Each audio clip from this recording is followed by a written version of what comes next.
My sister is a lousy chef, so I requested her not to bring food to Thanksgiving. She got upset, declared herself head cook, and expelled me from the family group chat. We all bring a dish or two to our big Thanksgiving dinner every year. My darling sister always cooks something handmade. The issue? Her cooking is poor. She's made classic recipes borderline edible. Last Thanksgiving, she brought her secret recipe stuffing with added cinnamon and cardamom. Dry, perplexing flavors and unsuitable for stuffing. One person nibbled, while the rest didn't. She later acknowledged she experimented with coconut milk and almond flour to make a chewy green bean casserole another year. Nobody wanted seconds of that either. I host Thanksgiving this year. Since I put it all together, I wanted to keep the menu identical so folks could enjoy a coherent lunch. I suggested she bring wine, soda, or flowers to prevent trouble. I politely told her I wanted to simplify things and would cook the major meals. But she didn't like it. She was offended and said I was controlling and keeping her out of the family gathering. She accused me of making her feel inadequate and stated Thanksgiving is about everyone participating, not me judging what's appropriate. I informed her that everyone appreciates her work, but she may still participate in other ways. She insisted on bringing her famous green bean casserole, regardless of my taste. My mom and a few other family members believe I should let her bring whatever she wants because it's Thanksgiving and the thought counts. They're behaving like I'm committed a major offense by wanting everyone to enjoy the food and not having strange experimental items no one will eat. I'm just trying to make the meal tasty and pleasurable. Since I'm working hard to host, I want guests to appreciate the cuisine. Am I being unreasonable? AITA, update 1: things have escalated quickly. Thank you for your suggestion. I compromised. It's become a complete thing. Thanksgiving is weeks away. After our last talk, my sister was hesitant to reveal her plans. I contacted my mom to resolve things. Instead, she was defensive, saying I'm overthinking and it's just one dish. I told her I wasn't convinced it was just one dish after hearing about my sister's supermarket haul with canned oysters and edible glitter. My mom revealed that my sister is organizing a clever Thanksgiving surprise menu. She's been telling the family group chat, which I wasn't in, that I'm controlling, and that she wants to give everyone a unique taste. In addition, my cousin shared me a snapshot from the group conversation where my sister mentioned she's bringing 3 dishes to Thanksgiving. Her Thanksgiving trio experience includes place settings and a menu card she designed. I'm panicking because I don't know what she'll serve and it's not conventional. Half the family believes I'm overreacting, while the other half texts me, is she bringing glittered sweet potatoes? I feel trapped if I try to regulate it. I'm the bad guy. But if I don't, Thanksgiving may become a tasting event for my sister's avant-garde food. Thanksgiving is weeks away, yet it's already a family event. I'm undecided whether to brace or get pizza. November 14th, 2024, Update 2. Thanksgiving is just over 2 weeks away, and things have escalated more than I expected. I figured my sister's Thanksgiving trio would be the drama's climax. But I was incorrect. Since the last post, my sister is determined to making her dishes the star. She's throwing hints on family group chat, which I'm not in. But thanks to my cousin for the screenshots about how this Thanksgiving will be special and her Thanksgiving debut. She's been calling herself the Thanksgiving head chef and hinting at a culinary surprise centerpiece that will change the event. I believe she's preparing a main meal and 3 side dishes. I'm afraid of something as odd but much larger. I can't fathom what she believes deserves the centerpiece if her green bean casserole was stretching it. To make things even stranger, my mom privately texted me and suggested I sit back this year and allow my sister shine since she's so happy about her efforts. Mom feels giving her this moment will make her happy and help her get it out of her system. She also suggested I focus on decor and drinks instead of the main dishes, which feels like an attempt to pass hosting to my sister without saying it. Now I must decide whether to follow my mom's plan and allow my sister steal Thanksgiving or resist and risk a family conflict. I envisioned a wonderful Thanksgiving with dishes everyone would appreciate, but she appears to want the whole dinner, or expect serious drama. Even before Thanksgiving, it feels like a carnival. Half of me wants to sit back and watch the commotion, while the other side worries about subjecting the family to her artistic statement. Opes replies, why few vbath 1984. Why you haven't cancelled hosting is beyond me. Allow her to take control in her own area. Why bother hosting your family when your sister is preparing sabotage? I would have quit long ago. I'm starting to agree. I thought setting limits would help, but my sister is determined to make Thanksgiving her stage no matter what. It's not about the food, it's about the work I'm putting in to have her artistic vision dominate everything. Leaving seems appealing, and I'm considering it. Letting her host would give her the limelight she craves, and I wouldn't have to balance everyone's feelings. I guess I've been holding out since I love hosting and didn't want her to take it away. But maybe it's time to give up and let her lead. In her home. You're making me think. Thanks. Too complicated, let her do it and don't cook. Oh, and eat before guests arrive. Oh, that's one way to address it, right? Let her be Thanksgiving head chef and arrive with a full stomach, no worry, and no cooking. Really tempted to take this path. If she needs the spotlight, I should let her handle everything and watch the commotion from the sidelines. It may even be satisfying to see her realize how much hosting takes, especially if her creations don't catch on. Thanks for the idea. This could be the perfect hands-off Thanksgiving. November 27th, 2024, Update 3. The day before Thanksgiving, things are still spiraling. Since resisting would make things worse, I let my sister continue her trio experience. I figured she'd bring her dishes and I'd provide lots of other options to keep the peace. My mom informed me this morning that my sister is contributing a surprise dish. She's kept it a secret, making everyone uneasy, following her previous attempts. My mom loves my sister's hard work, but other family members are less optimistic. My cousin emailed me privately wondering whether I had backup food, and my dad casually suggested bringing extra rolls. I've chosen to stick to the plan and let her shine. I'll keep some traditional foods on hand to avoid hunger. Tomorrow will likely be crazy, but the holiday should be unforgettable. Wish me luck. I'll report anything significant after Thanksgiving. Final update. November 28th, 2024. After Thanksgiving meal, I don't know where to start. I need to catch my breath after a fever dream of culinary turmoil and familial drama.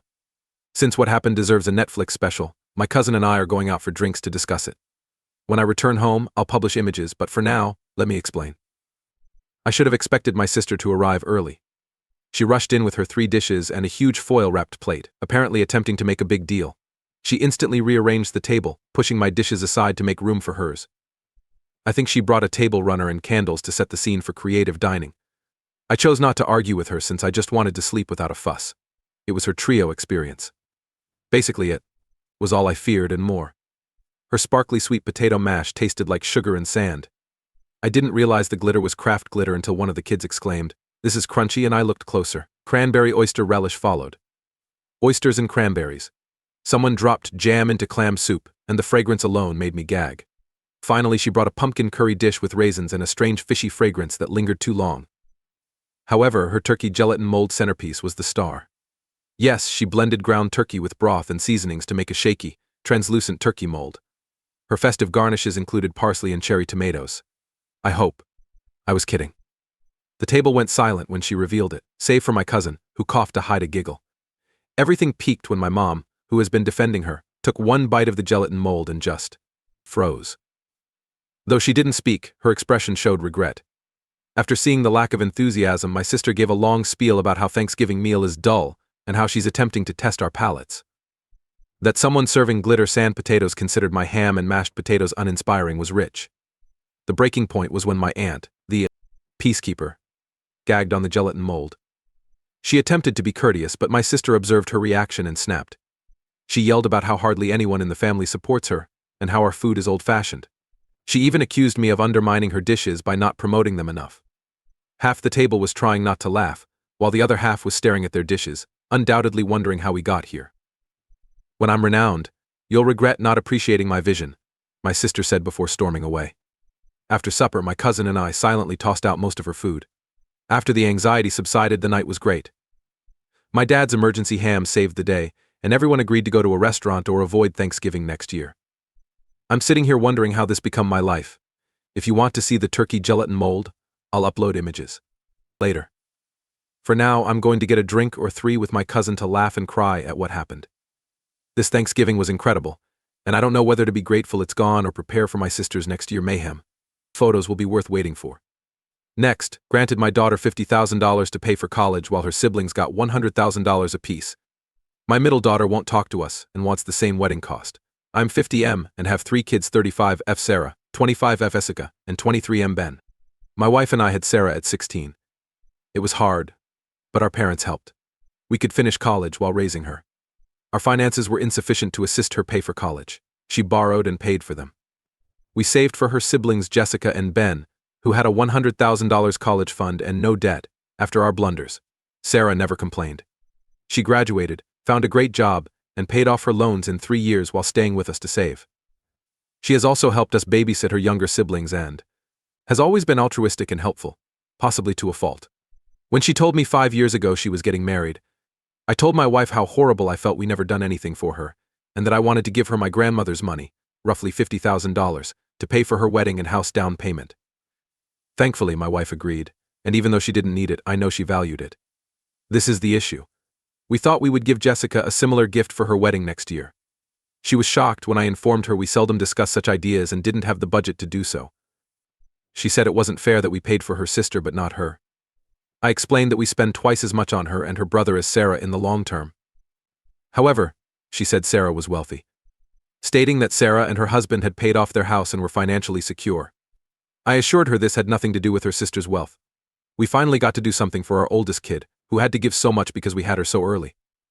She was upset, left, and won't talk to us. My wife suggests taking out a modest loan to give her the money because she's used to talking to her kids, and is sorry she's being left out of wedding preparations. She worries about us not being invited to the wedding. I won't budge since she doesn't deserve our money. Sarah is now claiming this is out of control and offering to pay half. Personally, I'd sooner burn the $50,000 than give it to her. Sarah and my wife don't think this is worth destroying our family, but I fear giving in will make her more entitled. November 24th, 2024 update. Thanks for the great comments and personal notes on my last post. Reading the comments made me even more sure I was right, so I sat down with my wife to talk. Following several of your advice, I showed her the post and had her read it. When she saw how many people had read it, she was upset but fascinated. She wanted to know what you were thinking about this, which has been on her mind lately. Several of my statements bothered her. She thinks my preference to burn the money means I need to adapt my problem-solving style, though online comments recommend. Parents cut off touch with their children. She is not ready to lose her daughter. She also feels my comment about performing my duty and wanting to take care of myself is selfish and unsuitable for a parent. She considers the compromise reasonable. We can give her half of $50,000 for the wedding.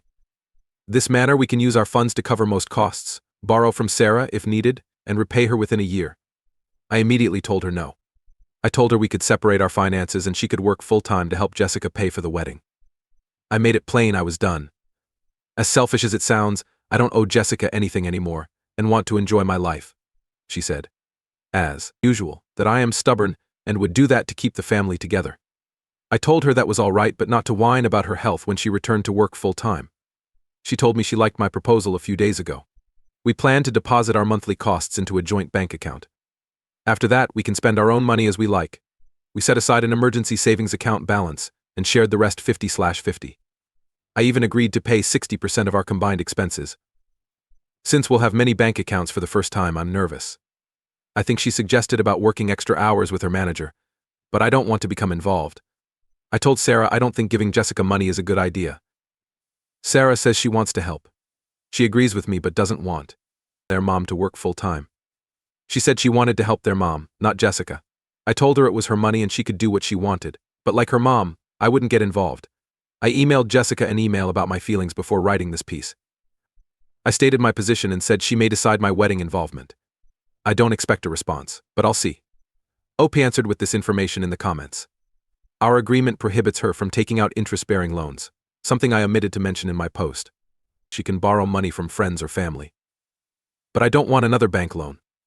I think she won't need to borrow much if she simply gives $25,000 for the wedding since Sarah will cover half. I still think it's wrong. Commenter, you'll have to clean up. After these three. Best to avoid, but $50,000 in debt? This might go wrong for you virtually certainly. Since OP isn't involved, we can use more than $50,000. What if your wife can't work? Suppose she pays the loan but just 10% of the monthly expenditures. What if she resents your action? Will you die and divorce on this hill? If not, go to the bank. She should not include Sarah in this. Your wife thinks she has a separate financial existence. That's false. I could write a 30K word report on this. The other half involves creditors, but half is petty BS. I hope this resolves things. Not $50,000, NTAOP.